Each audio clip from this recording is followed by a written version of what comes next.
A character in the Flintstones is Gertie, heroine of the movie's first and... This hero is Elmo Lincoln, the screen's first Tarzan. Fatima, weaving target of the movie's first censors. The screen's first Santa Claus. Underwater photography, half a century before Sea Hunt. The first movie Hangover. And War in the Air, prophesied on the screen generations before it happened in real life. These are some of the remarkable firsts we'll see in this excursion back to the earliest years of movies. Silence, please. The great stars, the excitement, the thrills, the laughter, and the heartbreak of Hollywood's golden era.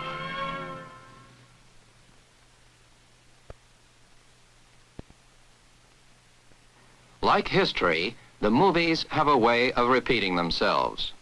In a previous half hour, we saw a number of scenes, stories, and techniques familiar today as they actually were first introduced by screen pioneers half a century ago.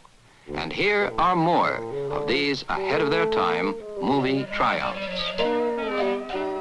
This is Gertie the Dinosaur, vintage 1909, and a double first animated cartoon and first dinosaur, over half a century before the Flintstones.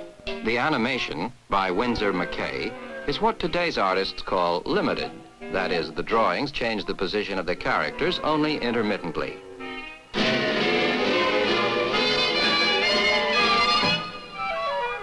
In the 1930s, Walt Disney set a faster and more expensive standard, with many characters on screen and all moving practically every frame.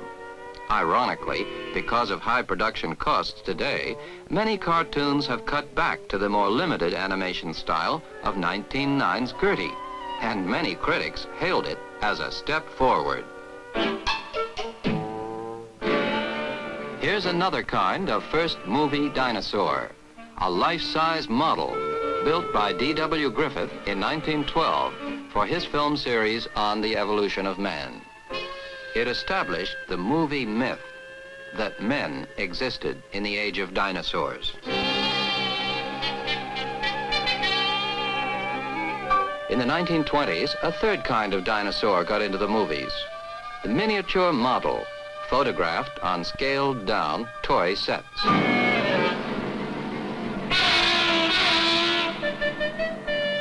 Meet the Allosaurus and Brontosaurus, created by special effects wizard Willis O'Brien for the first screen version of The Lost World.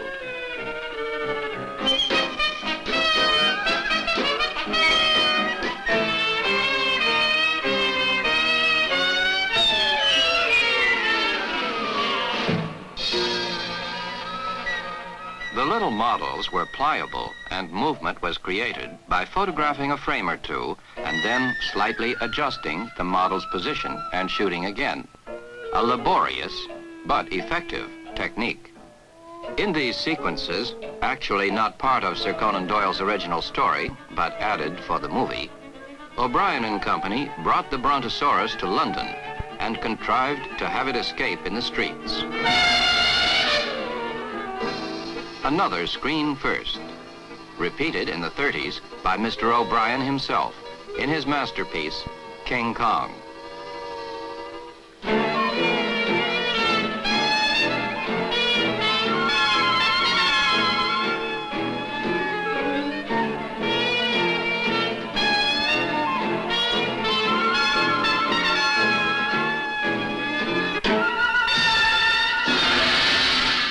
But this early version of The Lost World had one idea that was not repeated. The production code that came in shortly afterward decreed that crime must not pay even for prehistoric animals. So all the subsequent apes, lizards, giant flies, ants, and wolfmen came croppers. But here, the Brontosaurus, after falling through London Bridge, swam away down the Thames, presumably to live happily ever after, or ever before.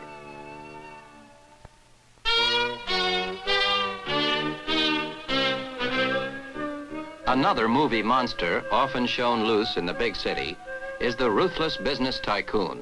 He was first presented on the screen in 1909, also by D.W. Griffith. The boss's scheme is to send his minions out to place orders to corner the wheat market, accounting for the title of this famous film, A Corner in Wheat. Panic takes place in the pit. The story is based on the Frank Norris novel, The Pit. Prices rocket, and soon 5-cent loaves are 10 cents.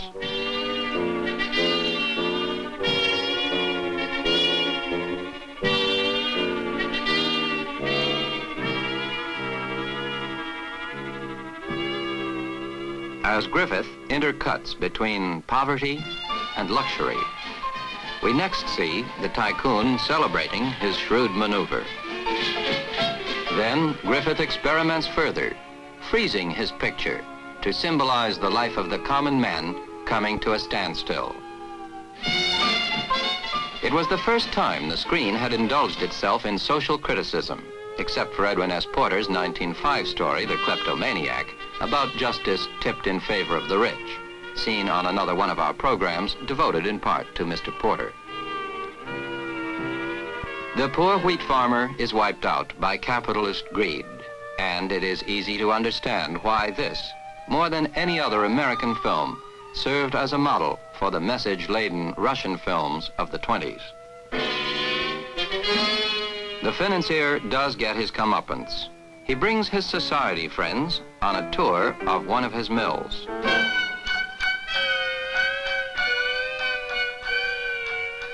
Word comes of a further rise in price. And the tycoon, in his jubilation, forgets the open wheat bin.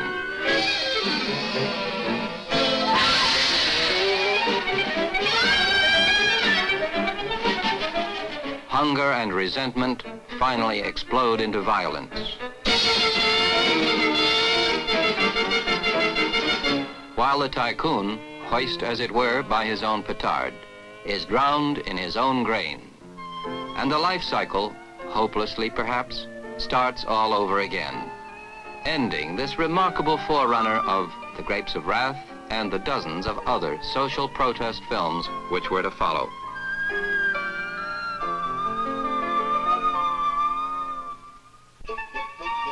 A much less greedy tycoon was the first cinema Santa Claus.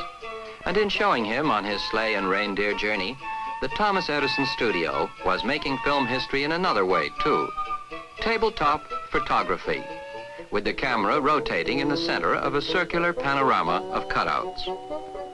Made in 1905, this subject, The Night Before Christmas, employed some of the techniques we just saw used 20 years later in The Lost World, including the interweaving of live actors with miniature sequences.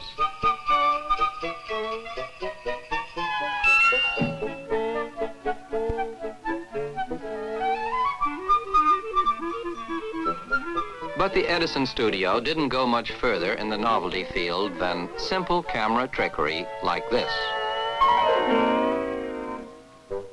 Much more elaborate trick stuff was being turned out by the vividly imaginative Frenchman Georges Méliès. Here, Méliès portrays the legendary liar Baron Munchausen experiencing the world's greatest hangover. Actually, Méliès made the film before the term hangover was generally used, and he called it The Hallucinations of Baron Munchausen. His companions of the revels the night before appear in the large mirror by his bed, Méliès' device for the mirror of the Baron's mind, and actually, of course, a stage. They turn into tempting Egyptian sirens. And naturally, he wants to have more fun with them.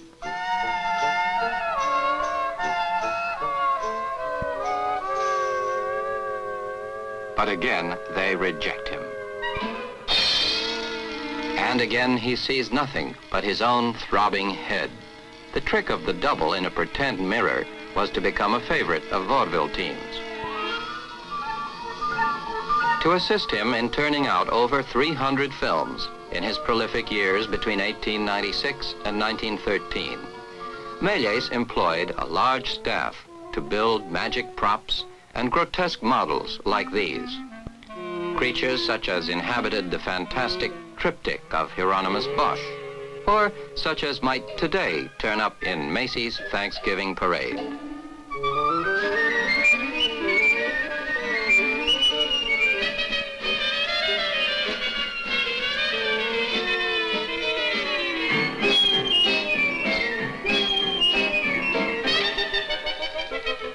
For the last scene, Méliès put a simulated sheet of glass where there had been none.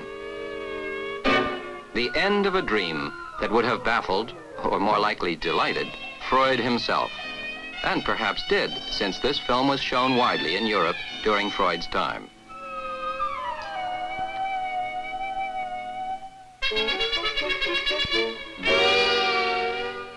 Not all Méliès films were nightmarish. He also made the most charming fantasies of the movie's early years. Here, his hero is exploring the wonders of the deep, all, of course, with dry props and double exposures.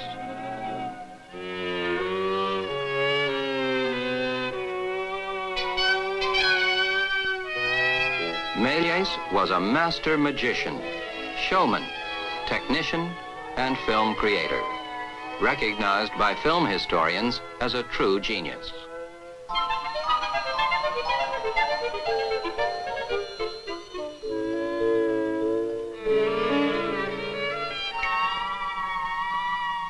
The reason his name has not been passed down popularly as one of the pioneers like Edison, Griffith, Ince, or DeMille is that so few of his films have survived physically, especially in United States collections.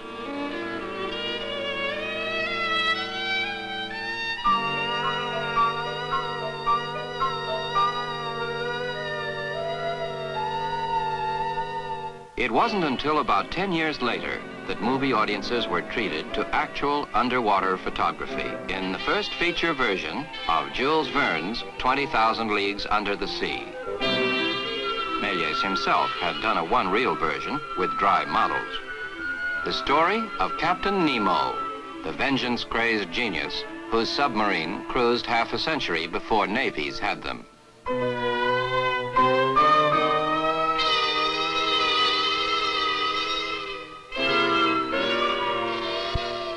One of those witnessed by Captain Nemo and his crew during their voyage was an island boy diving for pearls and encountering the first of many movie octopi. It isn't as menacing as DeMille's giant squid in Reap the Wild Wind, but it provided quite a thrill in its day. Partly because the celebrated Williamson brothers used cameras inside a submerged waterproof bell, instead of doing what had been done up until then, shooting through the sides of glass tanks or on dry sets with models.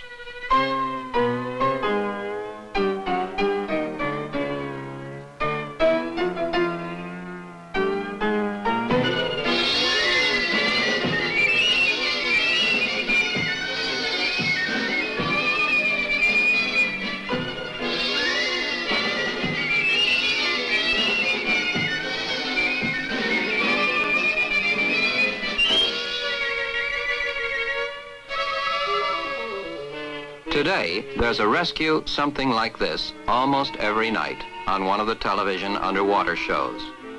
And though audiences demand a little more technical accuracy in the speed of ascent, the bends, and so on, the pattern was set by this 1917 thriller, 20,000 Leagues Under the Sea.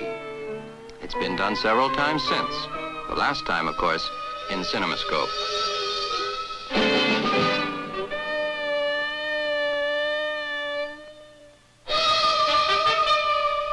Sometimes movie fantasy turns out to be an astonishing prediction of actuality. This incredible British film of 1910 envisions the war of the future as waged by bombing raids from a hostile fleet of Zeppelins. The bombardiers take aim, and the city is set aflame. In history, it was to be 30 years before bombing raids gutted civilian areas of big cities. As the Blitzkrieg carries on, we see a second film prophecy, the armored vehicle. History tells us the tank was actually introduced a half a dozen years later by the British in World War I.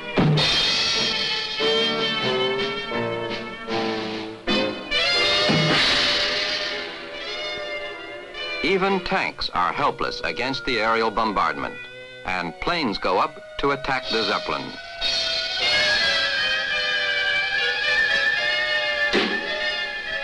But guns aboard the Zeppelin keep the planes off.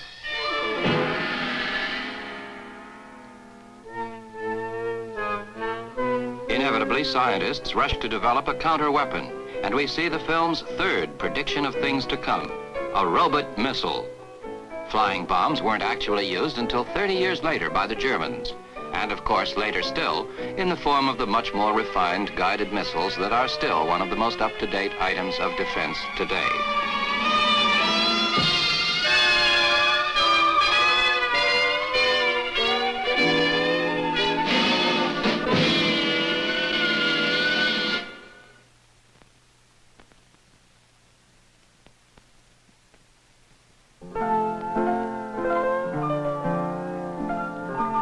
No sooner had films caught on than censorship reared its ugly head.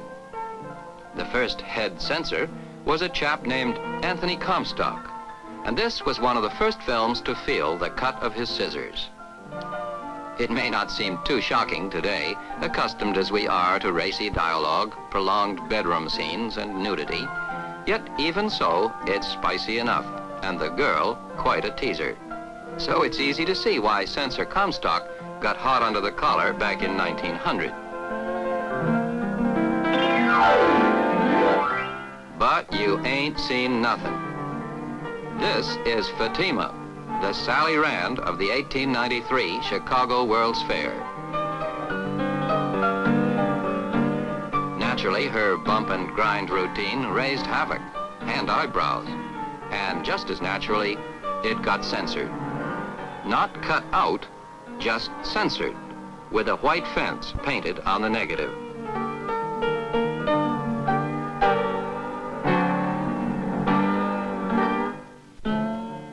The Boudoir, The Hoochie Cooch, and now one of the first films on a theme of sex tragedy, the 1909 adaptation of Tolstoy's Resurrection. To avoid censorship, director Griffith omitted some of the lurid details that producers today would make the most of, as here where the peasant girl is seduced by the callous officer Dmitri.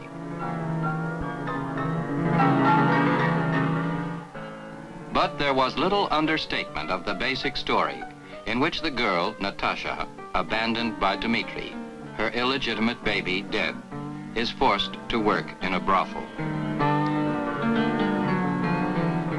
Near the end, which of course was only about 8 minutes along as this was a one-reeler, she has gone mad when Dmitri's path again crosses hers. Deluded, she flirts with him as with a stranger.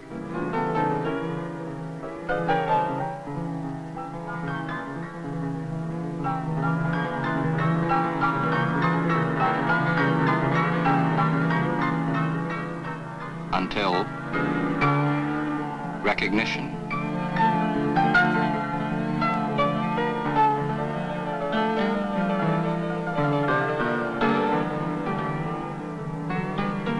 Still not entirely contrite, he suggests that she seek salvation in God.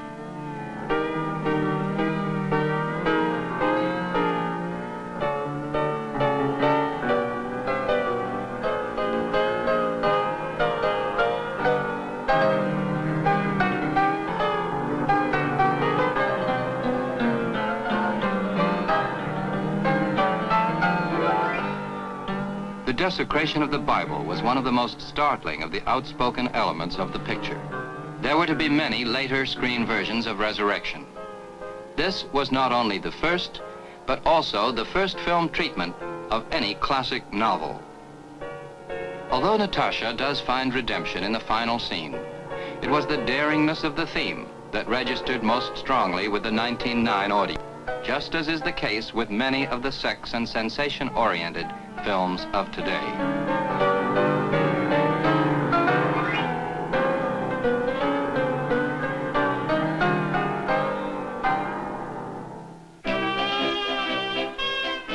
As the movies grew longer, audience taste veered for a while from the classics to popular authors. Tolstoy was replaced by Rex Beach. This is The Spoilers, one of the first feature-length Western pictures, and certainly the first to run as long as 90 minutes. The Spoilers offered the screen's first man-sized fistfight. William Farnham and Tom Sanchi, neither using a double, go at it in the battle that made movie history.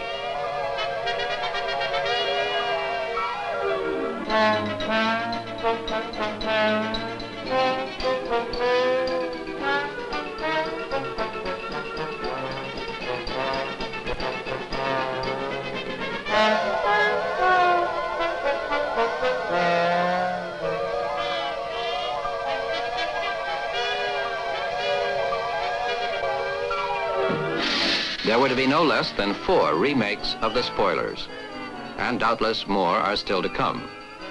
John Wayne, Gary Cooper, Jeff Chandler, and Randolph Scott were among the husky he-men who later stepped into these roles created by Farnham and Sanchi.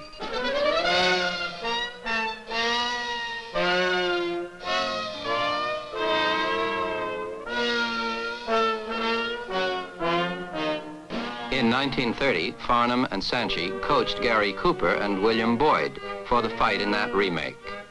And although they were then on in years, they themselves did another big fight scene together for 10 Nights in a Barroom.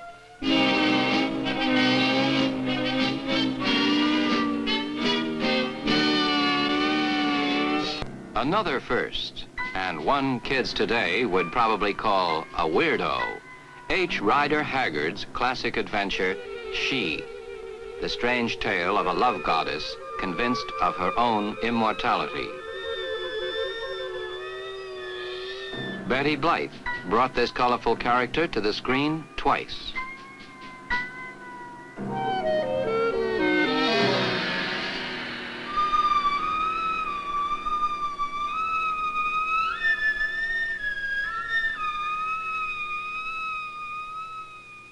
The film was remade in the 1930s with Helen Gahagan and in a color and widescreen version in the 1960s. But this Betty Blythe version of the 20s chilled audiences with one of the most bizarre effects of early movies.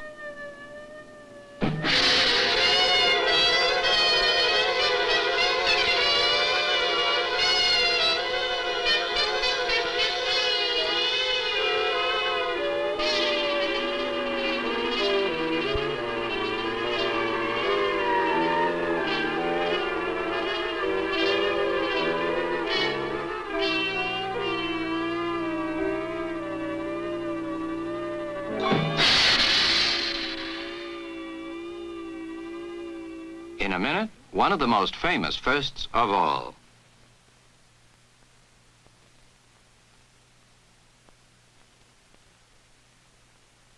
The first Tarzan, Elmo Lincoln, and the first Jane, Enid Markey.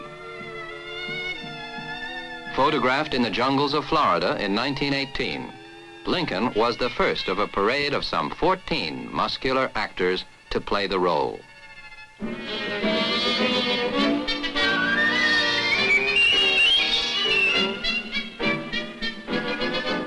Miss Markey, a popular star of the period, was still to be active on television and on the stage until the 1960s.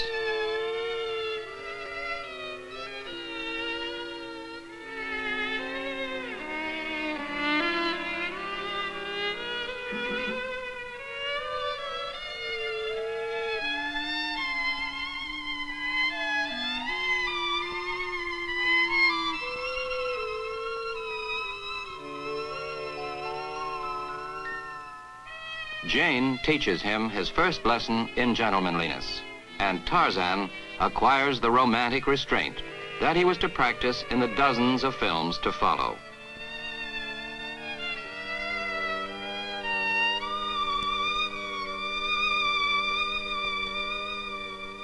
But whether it's Tarzan gentle or Tarzan bold, dinosaurs life-size or models, Fatima censored or uncensored, stories with a message or without a message, looking back as we have just done seems to prove once again that while pictures today may be bigger and longer and louder, there's nothing really new in the movies.